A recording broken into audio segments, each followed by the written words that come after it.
இன்றைக்கு எல்லா வீட்டிலும் பிள்ளை தான். அதுக்கு நிறைய செல்லம் கொடுக்குறோம்.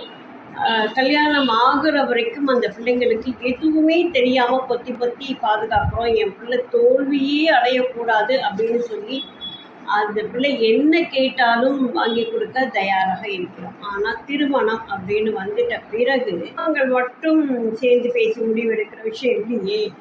அது ஒட்டுமொத்த உறவுகள் எல்லாரும் சேர்ந்து எடுக்கிற முடிவு. அப்படிங்கும்போது அந்த இடத்துல நிறைய தடுமாற்றங்கள், நிறைய பிரச்சனைகள், நிறைய கேள்விகள் இதெல்லாம் வந்து தான் ஒரு பெண்ணுடைய திருமணம் நடைபெறுகிறது.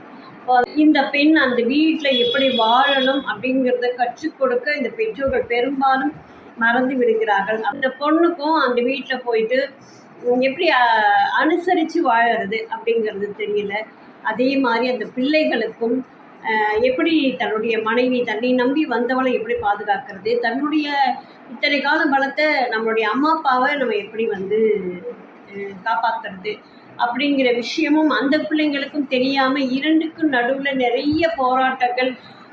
இனிமையாக வாழ வேண்டிய ஒரு இடத்துல இரண்டு பேரும் தடுமாறி நிற்கிறாங்க.